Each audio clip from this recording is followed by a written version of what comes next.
A hand closed around Morgan's wrist before she'd even reached her car door. She didn't gasp. She didn't pull away on instinct the way most people would. She simply turned, slow and deliberate, until she was looking directly at the woman gripping her arm in the dim, fluorescent light of the underground parking level. Chantal stepped out from behind the support column like she'd been waiting there for a while, her expression sharp with a confidence Morgan hadn't seen on her since before the reception months earlier. "Everyone at that launch is going to know exactly what you've been hiding," she said, low enough that it wouldn't carry past the concrete around them, "unless you and I have a very different kind of conversation first." Morgan pulled her wrist free in one clean motion, stepping back just enough to put a hand instinctively near her stomach, though her face gave away nothing. She held Chantal's gaze without blinking, without the smallest flicker of the fear Chantal had clearly been hopping to find there. "You had your moment at that reception," Morgan said, her voice even and unhurried. "This isn't going to go the way you think it will." She walked past her toward the car, heels striking the concrete in a steady, unbothered rhythm, and left Chantal standing alone under a flickering overhead light, already recalculating a plan that had just lost its element of surprise. Morgan didn't let her hands shake until she was safely behind the wheel with the door locked, and even then, it was only a small tremor, gone almost as quickly as it arrived. She sat there a moment, one hand resting against her stomach, an instinct she no longer tried to suppress in front of anyone. A year ago, this exact scene would have flattened her. Instead, she found herself almost calm, already running through contingencies the way she'd run through vendor problems and construction delays 100 times before. A threat was just another variable to manage. She called her obstetrician's office from the car, more out of habit than genuine worry, just to confirm that a raised heart rate from an unpleasant confrontation wasn't anything to be concerned about at this stage. The nurse reassured her it wasn't, and Morgan hung up, gave herself exactly one more moment to feel whatever she needed to feel, and pulled out of the garage. She called Priya next, relaying the encounter in the same measured tone she used for everything else that required managing. "She knows," Morgan said simply. "I don't know how much, but she knows enough to think it's worth threatening me with. Do you want to move up the timeline? Say something before the launch instead of waiting?" Morgan considered it for exactly as long as it took to merge onto the main road. "No, if I say something now, it looks like I'm reacting to her. I want to control when this happens, not just that it happens." She paused. "Let her think she still has the upper hand a little longer. It'll make it worse for her when she realizes she doesn't." 4 months had passed since the afternoon Jisoo chased her across 4 lanes of traffic and reached the curb just seconds too late. Seoul had moved through the rest of winter and into a mild, early spring, and Morgan had spent every one of those months doing exactly what she always did when the ground shifted under her. She kept building. The Jeju Hotel project had gone from render to steel frame to nearly finished interiors in that time, and the launch date had finally arrived on the calendar the way distant dates always do, suddenly and all at once. She was 7 months along now, and there was no more hiding it behind loose blazers or strategic lighting. She'd stopped trying weeks ago. What she hadn't stopped doing was running 3 companies exactly the way she always had, refusing to let anyone treat her differently because of what she was carrying. The design studio had taken on 2 new residential commissions in Cheongdam-dong that spring, both clients specifically requesting her after seeing the Jeju renderings circulated in a regional design publication. The property acquisition arm had closed on a second building in Seongsu-dong, an old print factory Morgan intended to convert into affordable studio space for young designers who couldn't yet afford the kind of overhead she'd once struggled under herself. A project she'd taken on specifically because nobody had offered her that kind of break when she needed it most. The furniture line had landed its first international distribution deal, a modest one, but the kind of foothold that mattered more for what it proved than for what it paid. A boutique retailer in Lowe's, Angels had discovered the line through a design blog and reached out directly. No introduction needed, no connections required, just the work speaking for itself the way she'd always hoped it eventually would. She'd built all 3 of these advances in the same months. She'd spent navigating morning sickness, swollen ankles by the 3rd trimester, and a running joke with her obstetrician about whether she'd ever actually taken a full day off since the pregnancy began. Priya had become fiercely protective in her own quiet way, restructuring travel schedules without being asked, keeping a folder of contingency plans for the Jeju event that covered everything from weather delays to press logistics to, apparently, the possibility that Chantal might show up uninvited. She'd spent an entire weekend, without mentioning it to Morgan until it was already done, mapping out which journalists attending the launch had a history of sensationalizing personal stories versus which ones tended to stick to substance, quietly seating the more responsible outlets closer to the stage and the tabloid-adjacent ones further back near the bar, where they'd have less direct sightline to anything unscripted. Priya hadn't said that last part out loud. She hadn't needed to. Both women understood, without discussing it directly, that whatever Chantal was planning, it was likely to surface soon, and that the difference between a manageable evening and a genuine crisis often came down to details exactly this small and exactly this deliberate. At the Kang estate that same week, Sohee had summoned Jisoo to dinner with the particular formality she reserved for conversations she already expected him to resist. "I've arranged for you to meet someone," she said, setting down her chopsticks with practiced precision.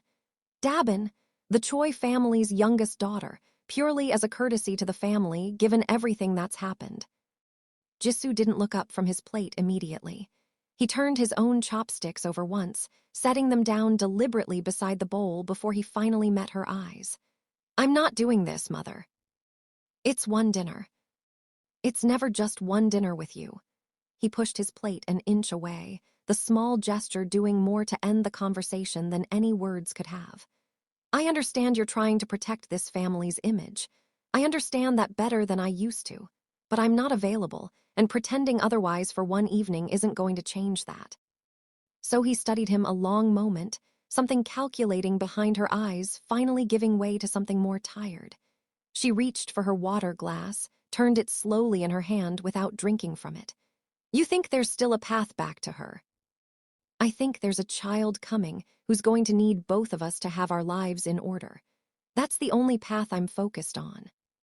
A member of the household staff stepped in briefly to refill the tea, and neither of them spoke until she'd stepped back out again, the small interruption letting the tension in the room settle half a degree. It wasn't quite the answer Sohee wanted, but it was, in its own way, the most honest thing her son had said to her in months, and she let the subject drop for the evening, filing away the conversation for a fight she suspected wasn't over yet. The scholarship program Jisoo had quietly funded the previous winter had grown, by that spring, into something with real structure behind it. A review board, a modest staff, a second cohort of recipients starting their design programs in the fall. He still didn't put his name on any of it publicly, though Kendrick had gently pushed him, more than once, to at least let the foundation carry some visible credit for the sake of expanding it faster. "The moment it becomes about credit," Jisoo told him, reviewing a stack of new applications one evening in March, "it stops being about the students. I'd rather it grow slower and stay honest than grow faster because my name is attached to it." He'd also started spending more time at Hodgen's estate on weekends, not out of obligation, but because he'd come to genuinely value the quiet, unhurried conversations that happened there, the kind that used to feel like lectures and now felt more like company. Hodgen had noticed the shift without commenting on it directly, content to let his grandson arrive at his own understanding of things in his own time. Jisoo had stopped calling Morgan's office entirely. He'd stopped driving past the cafe near the estate, too, not because the promise he'd made himself there had faded, but because he'd finally understood that the promise was never supposed to be about waiting for permission to earn his way back to that table. It was about becoming, quietly and without an audience, the kind of man who deserved to sit there again, whether or not he ever actually did. What Sohee didn't mention that night, and what Jisoo wouldn't learn until weeks later through an offhand comment from Kendrick, was that Dabin herself had been just as reluctant about the arrangement as Jisoo was. She'd agreed to the introduction only because her own mother had pressed her into it, and she'd made it clear to Sohee, privately, that she had no interest in being anyone's consolation match either. It was a small detail, but it mattered. Nobody in this particular corner of the story actually wanted the outcome the older generation kept trying to engineer, and that shared reluctance would, eventually, make Sohee's decision easier than she expected it to be. Dabin and Jisoo did end up meeting once, briefly, at a charity function neither of them could avoid without causing more of a scene than either wanted. She found him near the drinks table, clearly counting down the minutes until he could leave, and to his surprise, she laughed before he'd said a single word. "You look exactly the way I feel," she said, accepting a glass of sparkling water from the bartender. "Like someone dragged you here against your will and told you to smile about it." "That's fairly accurate," Jisoo admitted, some of the tension easing out of his shoulders. "For what it's worth, I told my mother I wasn't interested in this either. I have someone already. She just doesn't approve of him and apparently thinks the solution is to introduce me to every eligible bachelor in Seoul until I forget he exists." Dabin took a sip of her water, unbothered. "You're clearly still hung up on someone. I'm clearly already committed to someone my family doesn't like. I think we can both go home tonight and tell our mothers this was a lovely evening and leave it there." Jisoo actually laughed, surprising himself with how easy it was. "I think that's the best offer I've had in months." They parted amicably 20 minutes later, both privately relieved, and neither Sohee nor Dabin's mother ever learned just how quickly their carefully engineered introduction had resolved itself without either of them lifting a finger. Jisoo drove home that night in an unexpectedly good mood, texting Kendrick a single line: "Crisis averted. Mothers everywhere have been foiled." That took Kendrick 3 separate follow-up messages to fully understand, and one long laugh once he finally did. The first time Morgan met Yuhan, it wasn't at the launch at all. It was 3 weeks earlier, in a conference room at her own studio, where director Yoon had brought him in as the hotel group's newest strategic investor. A man in his mid-30s with an unhurried way of listening that Morgan noticed before she noticed anything else about him. He asked about her design philosophy for almost 20 minutes before he asked a single question about numbers. And when he finally did ask about the budget, it was to make sure she had enough room to build the vision properly, not to trim it down. "Most investors want to know how fast they'll see returns," Morgan said, sliding a materials board across the table toward him. "You haven't asked me that once." "I've seen your portfolio," Yuhan said simply. "The returns aren't the part I'm worried about." He studied the board for a moment, genuinely absorbed in it, then looked back up at her. "I'd rather understand what you're actually trying to build before I start asking how quickly I can profit from it." Priya, sitting quietly at the end of the table, caught Morgan's eye for just a fraction of a second, and neither woman said anything, though the look between them carried an entire conversation neither was ready to have out loud yet. What neither of them knew yet was that Yuhan had spent the better part of a weekend before that meeting reviewing Morgan's portfolio far more thoroughly than a routine investment vetting required, reading through years of published work with something closer to genuine curiosity than due diligence. Somewhere in an old digital archive from his firm's New York office, cross-referencing a name that had nagged at him vaguely for weeks, he'd found a rejected offer letter from nearly a decade earlier, addressed to a young designer who'd chosen a life in Seoul over a partnership his own firm had once tried to offer her.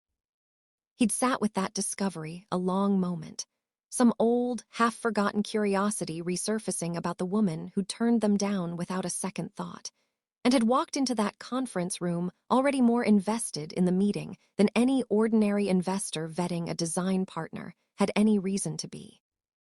The meeting ran another 40 minutes, mostly logistics, occupancy projections, a discussion about whether the West Wing's material palette should shift slightly to account for salt air exposure, a brief tangent about a boutique property Yuhan had backed in Busan that had taught him more about humidity damage than he'd ever wanted to know. He laughed at his own expense telling that story, easily, without performing it for effect, and Morgan found herself laughing too, genuinely, for the first time in a business meeting in longer than she could immediately place.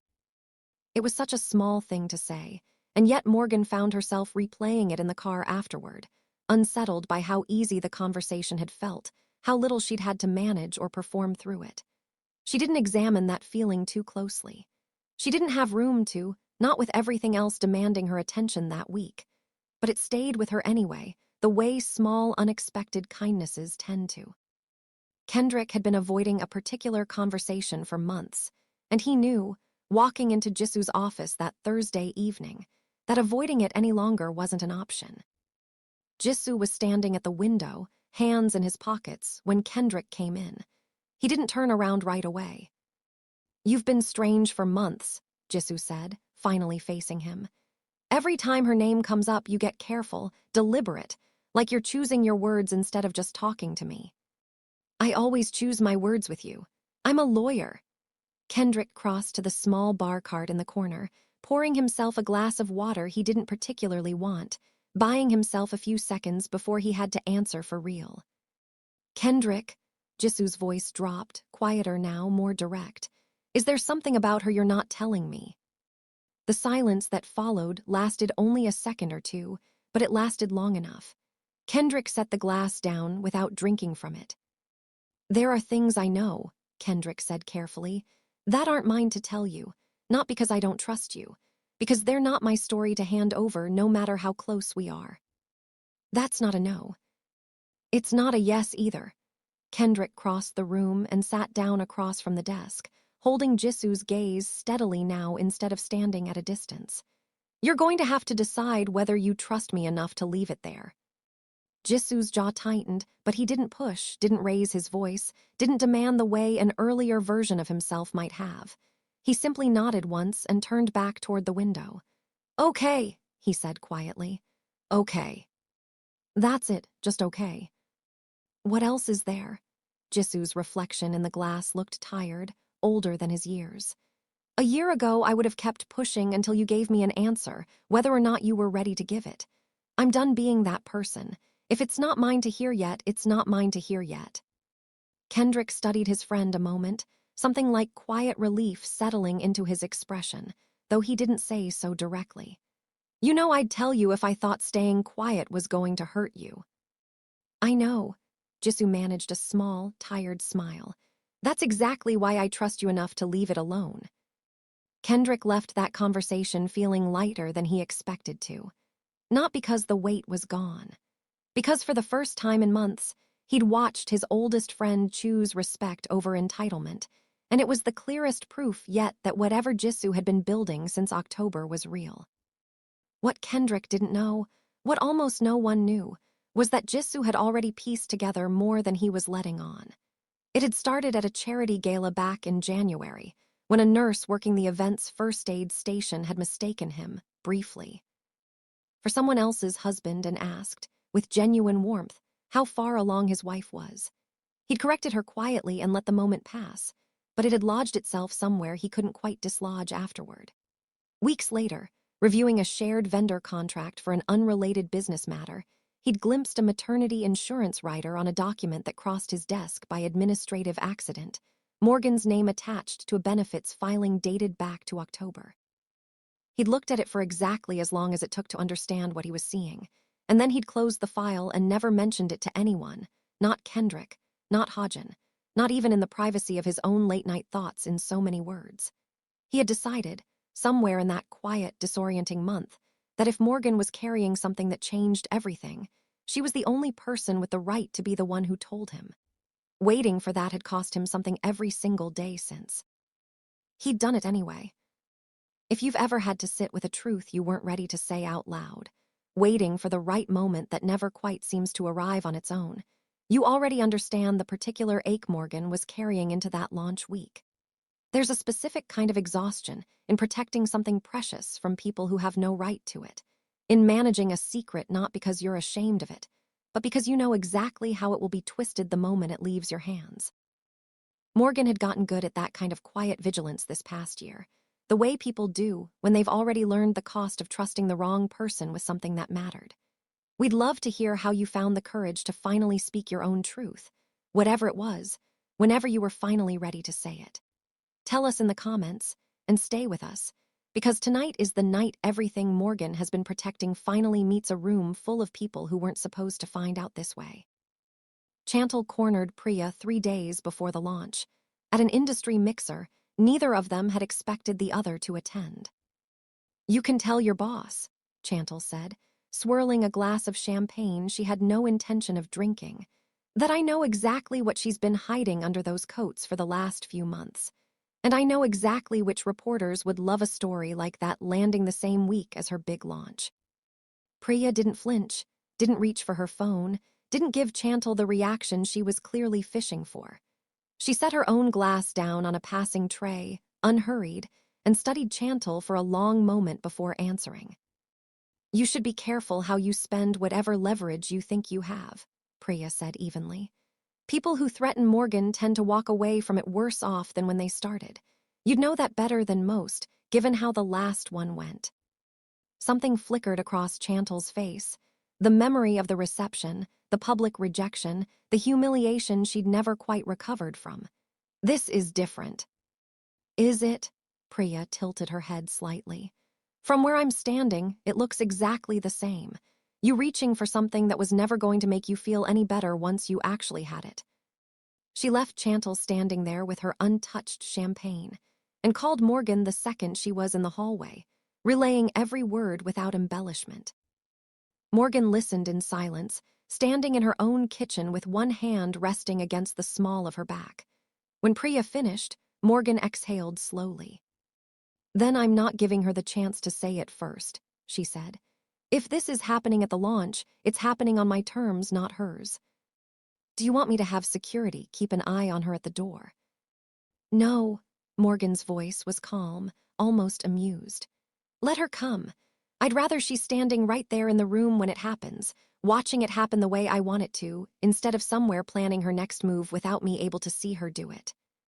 The Jeju launch arrived on a clear, mild evening. The new hotel's glass facade catching the last of the sunset over the coastline Morgan had once stood on alone, imagining a building that now stood finished and gleaming in front of her. Investors, press, and Seoul's business elite filled the open-air terrace overlooking the water, waiters moving through the crowd with trays of local delicacies, string lights woven through the palm structures lining the reception area.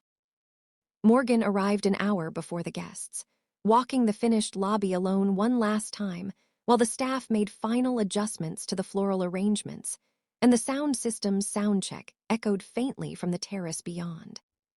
She ran her hand along the reception desk's stone surface, the same black volcanic material she'd stood on months earlier imagining a building that hadn't existed yet, and let herself feel, for just a moment, the full weight of what she'd actually built here. Not just a hotel, but proof of an entire life she'd assembled herself, one deliberate decision at a time, with nobody's permission required.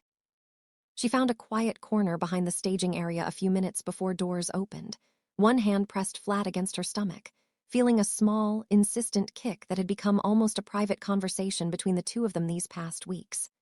"I know," she murmured, so quietly even Priya, standing a few feet away with a clipboard, didn't quite catch it. "I know tonight might not go exactly the way we planned it, but we're going to be okay either way. We've been okay this whole time." Priya appeared at her elbow a moment later, offering a bottle of water and a look that asked the question without needing words for it. "I'm ready," Morgan said before Priya could ask. "Whatever she tries tonight, I already know what I'm going to say. I've known for weeks." "You could still wait. Let security handle her if she tries anything."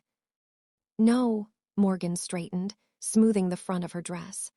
"I spent 6 years letting other people control the moments that mattered most in my life.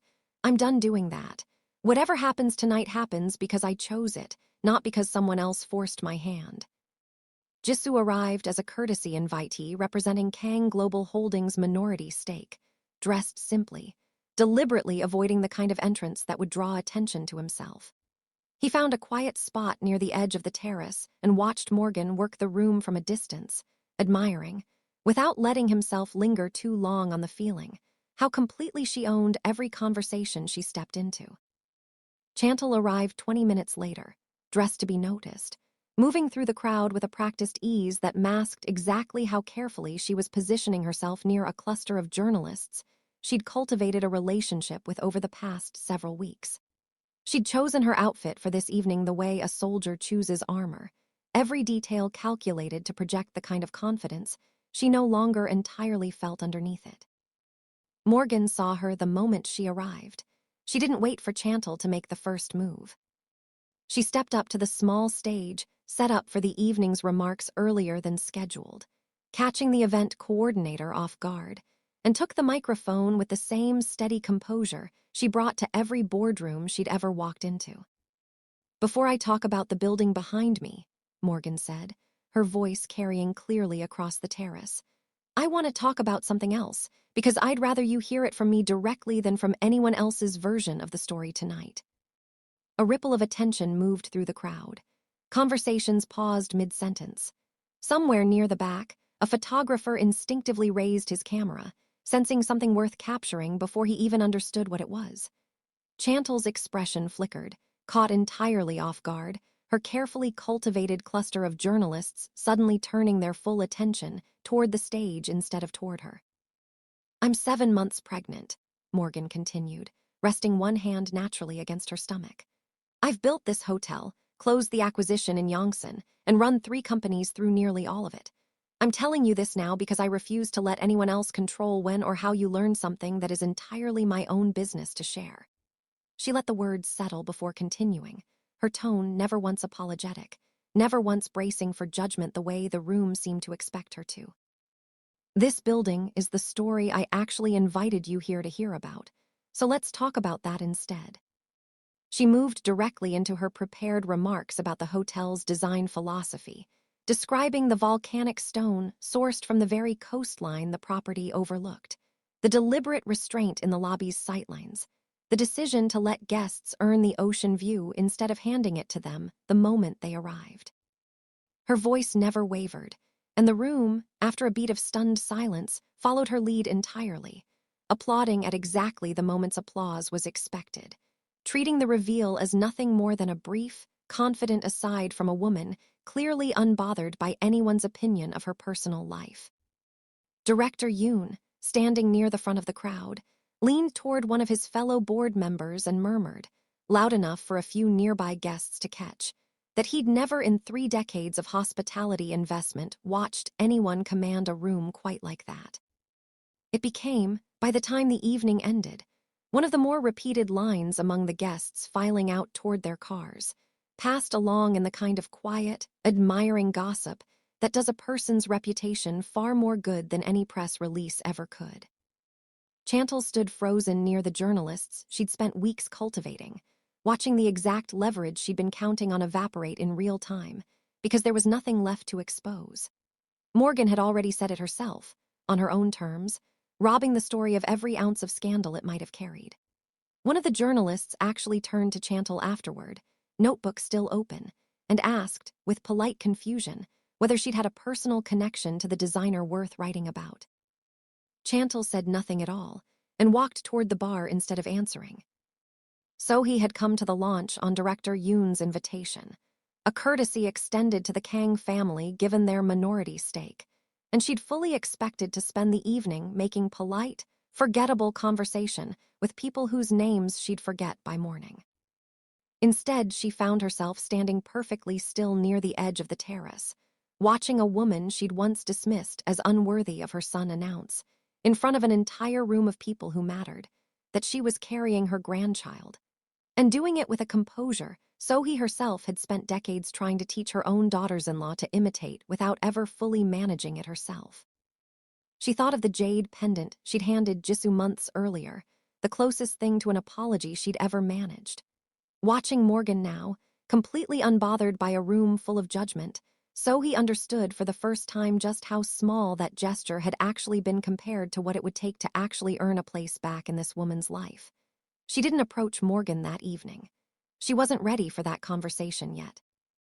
But she watched her a long time, and something in her expression, if anyone had been paying attention to it instead of the stage, looked very much like the beginning of genuine respect. Chantal left the launch alone, having declined the car service the hotel had arranged for departing guests, choosing instead to walk a stretch of the coastal road until she found a bench overlooking the water, away from the lights and the last of the departing crowd. She sat there a long while, turning the entire evening over in her mind, searching for the version of events where she'd walked away with anything at all, and finding none. She thought about the reception months earlier, the word wife landing in front of a room full of people who mattered to Jisoo, none of them her. She thought about tonight, the leverage she'd spent weeks building evaporating in the space of 30 seconds because Morgan had simply refused to let anyone else hold the pen on her own story. Chantal had spent most of her adult life believing that if she simply positioned herself close enough to what Morgan had, some of it would eventually become hers by proximity alone. Sitting on that bench, with the tide moving steadily against the rocks below her, she finally let herself consider, for the first time without flinching away from it, that proximity had never once been the same thing as belonging, and that she'd spent years chasing the wrong lesson entirely. Jisoo had heard it standing exactly where he'd been standing all evening, alongside everyone else in that crowd, and something in his chest went very still and very quiet as the rest of the room moved on to champagne toasts and networking. He stood there a long moment after the applause faded, letting the fact of it settle into him fully. Not the suspicion he'd been quietly carrying for months, but the confirmation of it, spoken aloud in front of strangers before it had ever been spoken to him directly. He found her 20 minutes later, near a quieter stretch of the terrace overlooking the dark water, away from the crowd's attention. A gust of wind off the ocean caught the hem of her dress, and she smoothed it down without looking away from him. "You could have told me," he said, not with anger, just with a kind of aching honesty. "Before tonight, privately." "I could have," Morgan agreed. "But I wasn't ready, and I didn't owe you a timeline for when I would be. Tonight wasn't my choice either, not really." Chantal made sure of that. "I know." He looked out at the water for a moment, both hands braced against the terrace railing, before looking back at her. "I'm not upset that you didn't tell me. I want to be clear about that.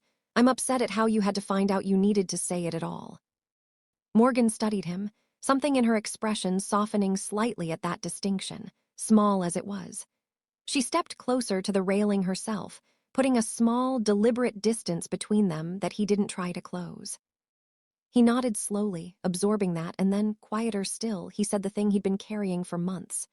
"I think I already suspected, not the details, just something. A comment I overheard, a document I saw by accident I shouldn't have seen.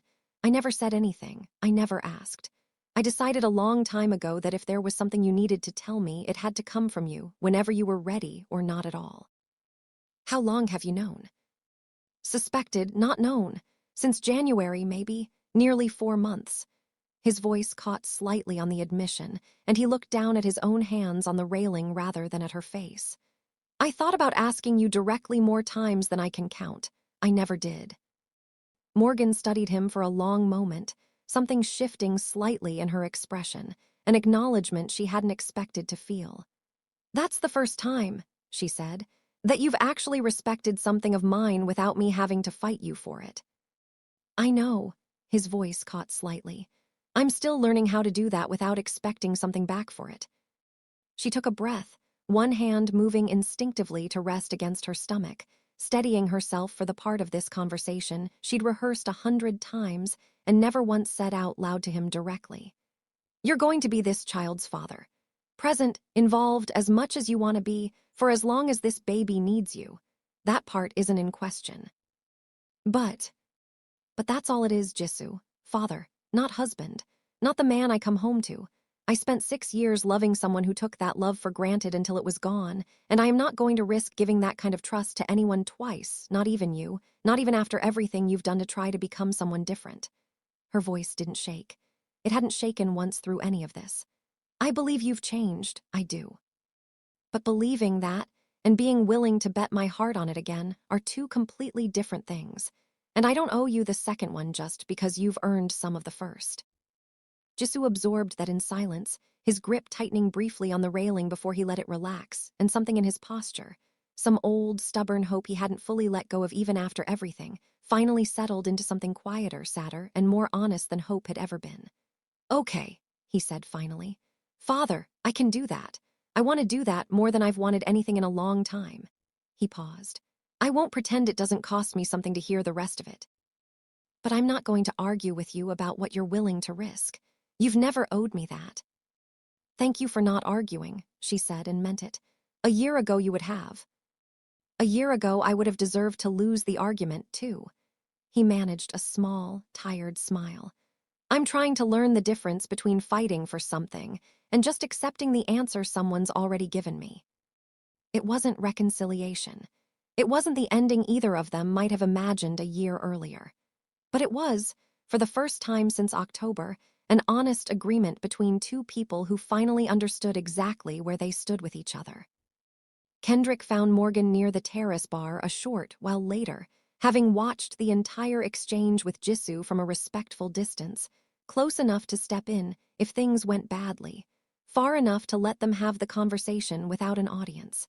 He set his own untouched drink down on the bar before he spoke, as if he needed both hands free for what he was about to say. "I owe you an apology," he said, once he'd caught her attention.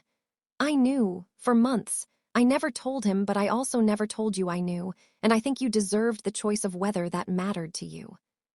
Morgan studied him a moment, weighing the admission, one hand resting against the small of her back. "How did you find out?" "An insurance filing crossed my desk by accident. I closed it and never looked again." He met her eyes steadily, not flinching from it. "I want you to know I never once considered using it or mentioning it to anyone, including him. It wasn't mine to carry, and I carried it anyway. I'm sorry if that feels like a violation, even a quiet one." Something in Morgan's expression softened slightly, an old wariness easing just a fraction. She reached for a glass of water from the bar, buying herself a moment before she answered. "You held a secret that wasn't yours and never once used it against me. That's more restraint than most people manage with far less at stake." She considered him a moment longer. "Thank you for telling me instead of letting me find out some other way." "He's going to be a good father," Kendrick said, before he could stop himself.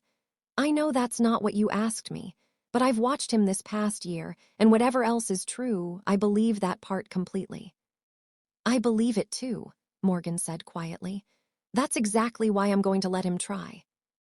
Director Yoon found Morgan not long after, Yuhan a step behind him, both men in the easy, unhurried mood of an evening that had gone better than expected despite its unplanned detour.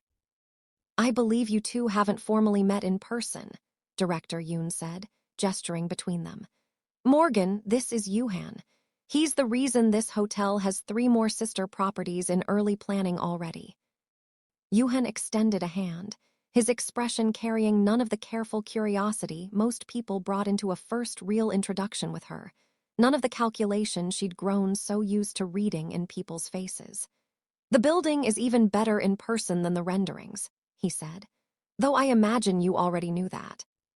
"I did," Morgan said, a small, genuine smile finding its way onto her face for the first time all evening. "Though it's nice to hear someone else say it out loud." Director Yoon excused himself a moment later, spotting an investor he'd been meaning to catch all evening, and left the two of them standing at the edge of the terrace with the sound of the waves faintly audible beneath the crowd's conversation. "That was a bold thing to do up there," Yuhan said, nodding toward the stage. "Most people in your position would have found a quieter way to handle it, a statement through a publicist, a carefully worded press release next week." "I've spent enough of my life letting other people control the story," Morgan said. "I wasn't going to start again tonight." "No," Yuhan agreed, something like genuine admiration in his voice.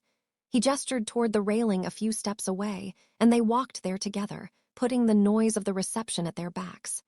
"I don't imagine you were." They talked for a while about nothing in particular, leaning against the railing side by side.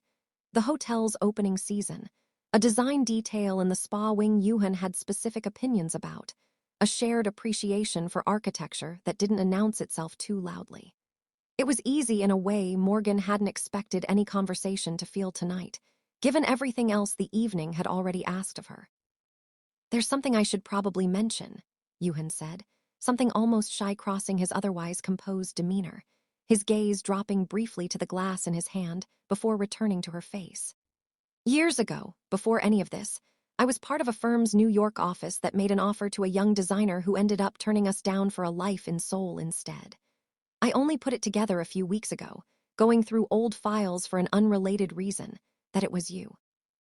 Morgan went still for a moment, her hand tightening slightly on the railing, something in her chest turning over slowly. That was a long time ago. It was, Yuhan agreed. I'm not bringing it up to make anything of it. I just thought you should know that I've apparently been admiring your work a lot longer than I realized. He smiled, easy and unforced. For whatever that's worth.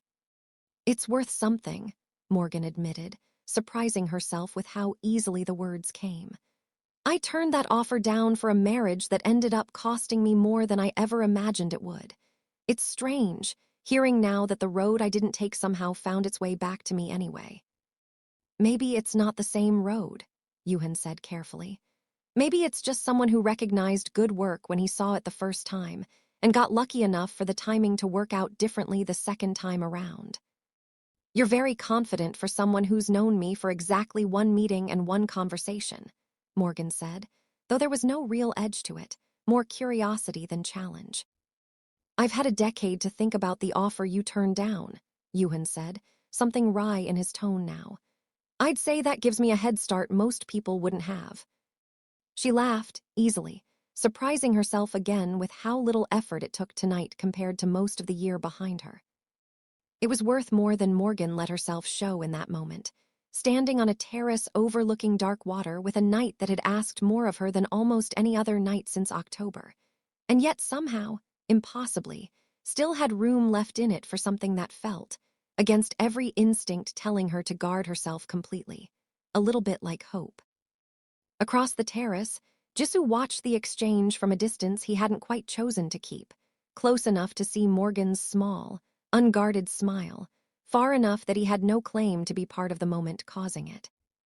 Hajin appeared at his side without announcement, following his grandson's gaze until he found exactly what had stopped him mid-conversation with one of the evening's other guests.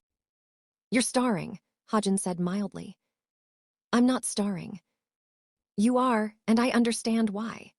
The old man watched a moment longer, something almost gentle in his expression.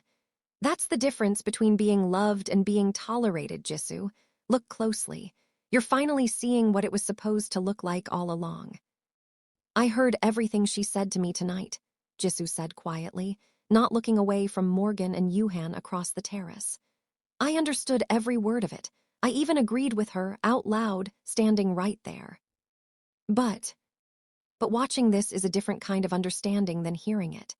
Jisoo's jaw tightened briefly before he let it relax again, deliberately, the way he'd been practicing for months now whenever the old instinct to fight for more than he'd been offered tried to resurface. I'm not going to make this harder for her.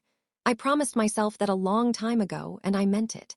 But I won't pretend it doesn't cost me something, standing here. Hajin studied his grandson for a long moment, something like quiet pride settling into the deep lines of his face. That cost is exactly what makes it real, Jisoo. Anyone can promise not to interfere when it's easy. It only means something when it's this hard, and you keep the promise anyway. Is it supposed to feel like this, doing the right thing? Most of the time, yes. Hajin's cane tapped softly against the terrace stone as he turned to walk back toward the reception. The version of doing the right thing that feels comfortable and costs you nothing usually isn't actually the right thing. It's just the easy thing wearing a disguise. He paused before leaving Jisoo to his thoughts, glancing once more toward Yuhan, still deep in easy conversation with Morgan near the edge of the terrace. I don't know that man, Hajin said.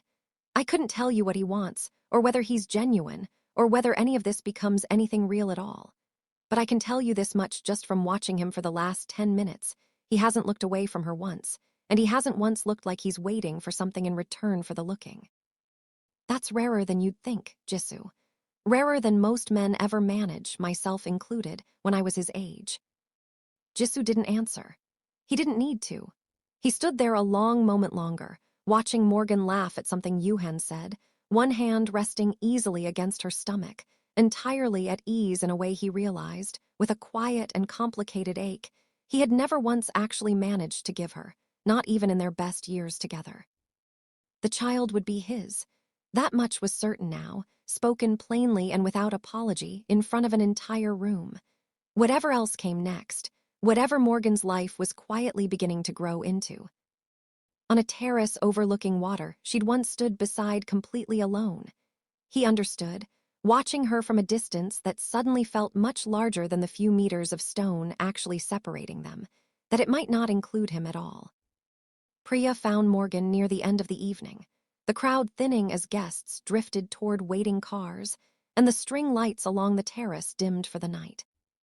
"You did it," Priya said, a note of genuine relief in her voice. "You actually did it. I watched Chantal's face the entire time. I don't think I've ever seen someone lose an argument they hadn't even finished making." "It wasn't about winning against her," Morgan said, watching the last of the guests make their way toward the valet stand. "It was about not letting her decide how tonight went. There's a difference." "Is there?" Priya smiled slightly. "Feels like the same thing from where I was standing." "Maybe." Morgan allowed herself a tired, genuine laugh, the first real release of tension she'd let herself feel all evening. "Ask me again once I've slept for longer than 5 consecutive hours." They stood together a moment longer, looking out at the dark water, the hotel gleaming behind them exactly the way Morgan had once pictured it in her mind. Standing alone on volcanic rock, with nothing but a survey team's markers and her own stubborn certainty that something real would eventually stand there. "For what it's worth," Priya said quietly, "whatever happens with him, or with the new one, or with neither of them, you didn't need either of them to build any of this. I hope you know that." "I know it," Morgan said. "I think that's the only reason any of tonight was even possible." 3 days later, a short message arrived on Morgan's phone from a number she'd saved that same week without quite examining why. Yuhan, asking nothing more complicated than whether the West Wing's humidity concerns had been resolved after the first weekend of guest occupancy, and mentioning, almost as an afterthought, that he'd be in Seoul the following week if she ever wanted a second opinion on the furniture line's new distribution contracts. She didn't answer right away. She sat with the message a while, turning it over the way she'd turned over his comment on the terrace, uncertain yet what to do with the small, unfamiliar lightness it brought with it. She typed a brief, professional reply about the humidity issue, deleted it, and wrote a slightly longer one instead, mentioning that she'd welcome the second opinion whenever he had time. She sent it before she could talk herself out of the extra sentence, and set the phone down feeling, for the first time in longer than she could easily place, something that wasn't quite hope and wasn't quite fear, but sat somewhere honestly in between the two. Across the city, Jisoo spent that same evening at Hodgen's estate, reviewing scholarship applications at the same desk he'd claimed as his own months earlier. A photograph of the ultrasound Morgan had finally shared with him, the first image he'd ever seen of his own child, propped against the edge of a bookshelf, where he could see it without anyone else needing to ask why it was there. He didn't know yet what the rest of this year would look like. He didn't know whether the ache of watching Morgan laugh easily with someone else would fade with time, the way Hodgen insisted these things eventually did, or whether it would simply become a permanent, quiet weight he learned to carry alongside everything else he'd already learned to carry. What he knew, sitting there with the photograph and the applications and the empty house around him, was that he'd meant every word he told her on that terrace, and that meaning it, even now, even watching her happiness take a shape that didn't include him, felt like the truest thing he'd ever managed to do. Morgan stood at her own wide industrial window that same night, back in the residence she'd built entirely on her own terms, one hand resting against the curve of her stomach, watching the city lights spread out beneath her the way they had on so many other nights this past year. She thought about the boundary she'd drawn on that terrace, the words she'd rehearsed so many times finally landing exactly the way she'd needed them to. She thought about Yuhan's message still sitting, unanswered a moment longer than she probably needed to leave it. She thought, mostly, about the small, insistent motion under her hand, a reminder that whatever came next, she was no longer building any of this alone in the way she once feared she might have to be. She didn't know yet whether Jisoo would keep the promise he'd made on that terrace, or whether the sight of her building something new with someone else would eventually test his resolve past its limits. She didn't know yet what Yuhan's patience might grow into. What she knew, standing at that window with her city spread out below her, was that for the first time since October, she was no longer waiting to find out who she'd become after everything that had happened to her. She already knew. She was watching herself become exactly that person, one deliberate choice at a time, and she intended to keep choosing it herself. Somewhere beneath her, the city carried on the way it always did, indifferent to any single person's reckoning, gathering up all its ordinary nighttime sounds, a delivery scooter, a distant siren, the low hum of traffic thinning toward midnight, into the same steady rhythm it always kept, whether or not anyone standing at a window above it happened to be rebuilding their entire life in real time. Morgan stayed at the glass a long while longer, in no hurry to look away from any of it. If tonight's story reminded you that setting a boundary and closing a door doesn't mean you stop being capable of love, it just means you finally know exactly what you deserve to receive it, we want you back for part 3, because Jisoo's next choice will determine whether real change means walking away with grace, or whether old habits find a way to resurface when hope finally runs out. Subscribe and turn on notifications, because what happens next changes the shape of this story for good.